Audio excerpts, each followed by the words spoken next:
In the previous videos, we have shown that the rate of return of a project, the average internal rate of return, may be calculated into two different ways. The first way is to compute the ratio of total return to total capital. Total return to total capital.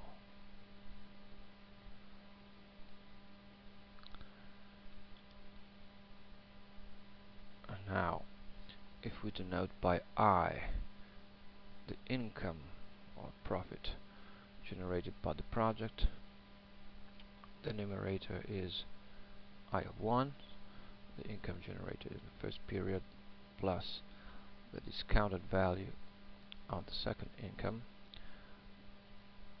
The discount rate is the cost of capital, which we denote as R, plus the third income discounted by 2 periods, and so on until the last income is generated at time n. I of n is the last income, which is discounted by n minus 1 periods.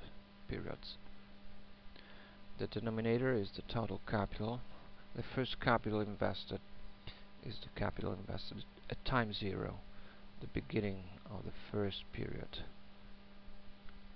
Then we sum the second capital, which is C of 1, invested at time 1, at the beginning of the second period, and we discount it back by 1 period.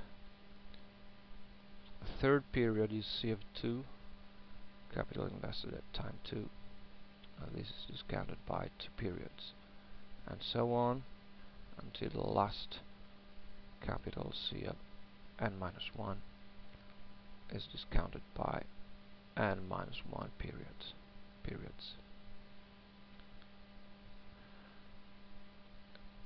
This is the first framing for the average internal rate of return. Then in the second video we have shown that the average internal rate of return can also be computed as a weighted mean.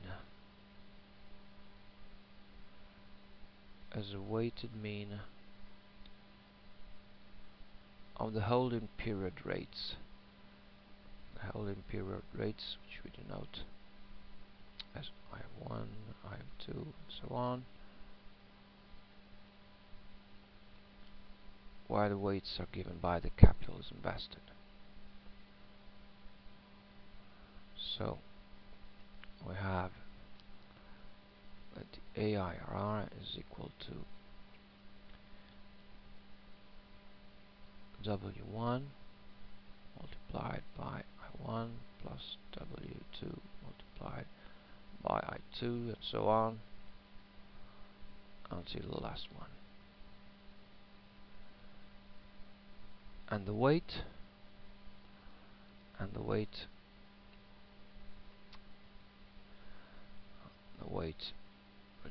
at time t is given by the present value of capital C of t minus 1, which is the capital invested in the tth period, discounted by t minus 1 periods. So this is the present value. PV of the capital invested in the tth period. We can denote it this way. And the denominator is the total capital invested. Total capital invested is this one. The sum of the present value, and we may denote it as PV of C. So we have PV of C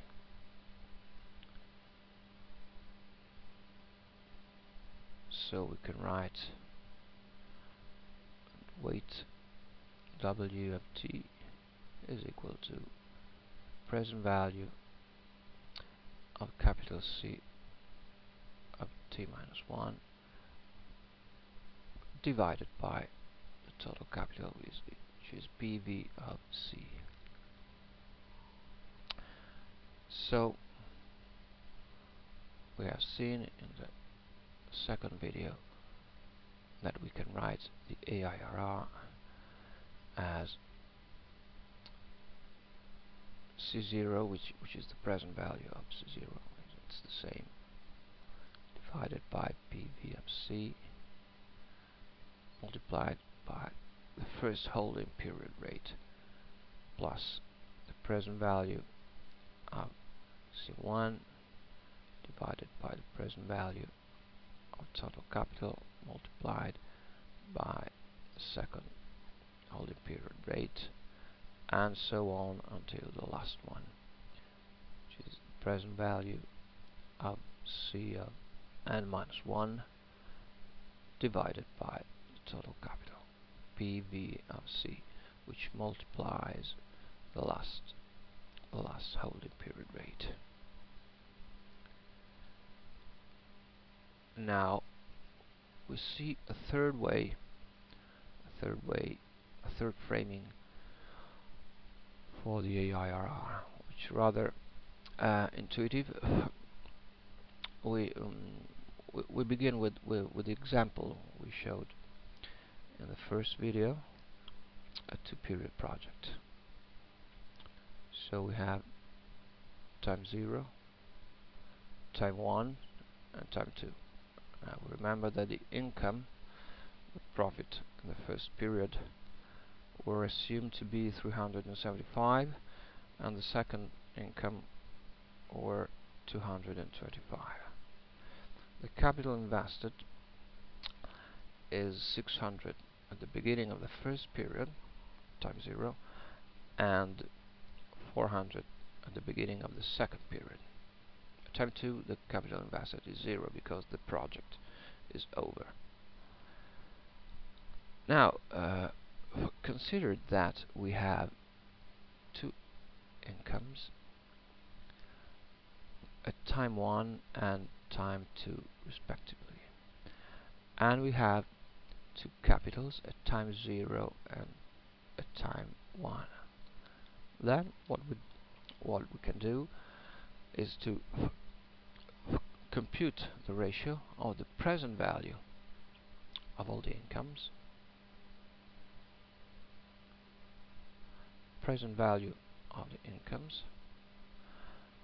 we can compute the present value of all the capitals. So we have a total return referred to time 0 and a total capital referred to time 0. So both total income and total capital refer to time 0. So we essentially take each income and discount it back by 1 and 2 periods respectively. The same is made with the capital. We only have the capital at time 1, which is to be discounted. So we made a note as PVI that the total return referred to time 0. First income discounted by the cost of capital. We remember that we assumed a 15% as the cost of capital, plus 225 divided by 1 plus 0.15.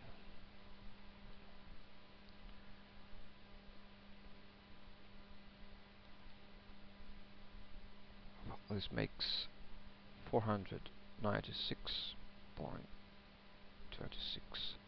This is the total return referred to time 0. This is the present value of total return. Then we have the total capital, which is the present value of the capital is invested. We discount 400 by 50% by one period. And as we know, this is 947.8. Now we may divide the present value on the returns by the present value of the capitals, and then let us wonder what we have found. Oh, we divide the present value of all the returns by the present value of all the capitals. 496.26 divided by 947.8. This makes 0.5236, which is 52.36%. Now what is this rate of return? This is certainly a rate of return because this is a return divided by capital. But this is an instantaneous rate of return. This is an instantaneous rate of return because we divide a present value of returns by a present value of capitals. So it is as if the investor invested 947.8 times 0 and received at times 0 496.26. So this is an instantaneous AIRR. Instantaneous AIRR. If we want a discrete rate of return, a discrete AIRR, then we have to multiply this figure by 1 plus the cost of capital. We have to multiply by 1 plus the cost of capital, because this is the compound amount of $1 invested at time 0. Invested at time 0. So we want the value of this instantaneous rate of return after one period. We want a discrete rate of return. So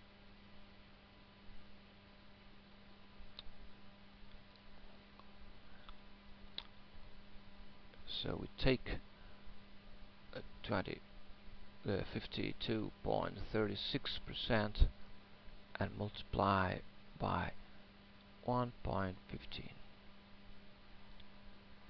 The result is exactly what we have found in the first two videos, 60.2%.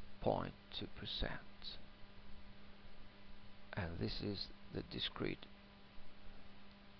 AIRR, which means that if the unit of time is the year, this is the annual AIRR. If it is the month, it is the monthly AIRR.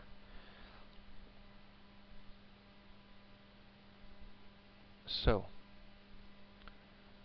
we can conclude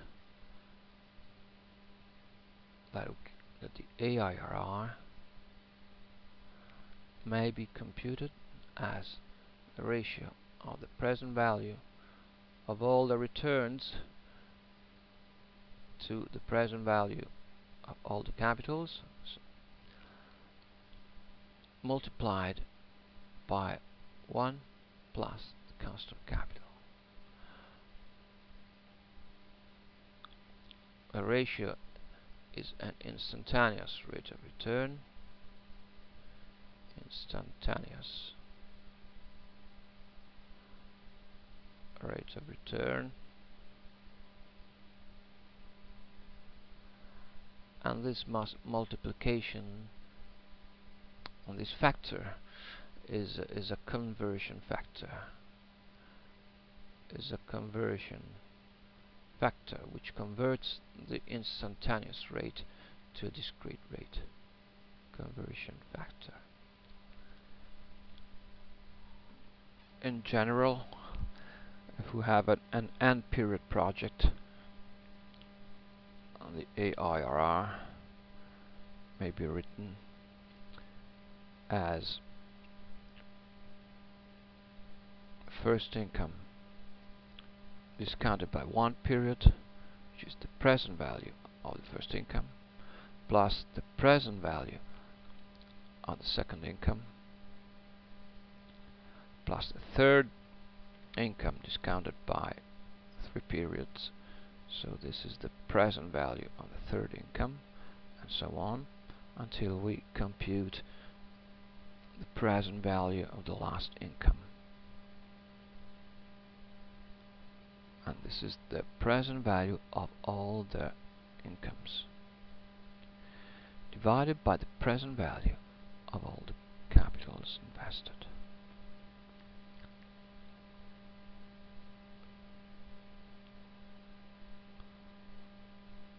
And so on. The last capital invested is C of n minus 1, which is invested at the beginning of the last period, or the nth period, which is counted back by n minus 1. And this ratio is multiplied by 1 plus the constant capital. So we can write the numerator can be written as the present value of all the returns divided by the present value of all the capitals multiplied by 1 plus cost of capital. That's it.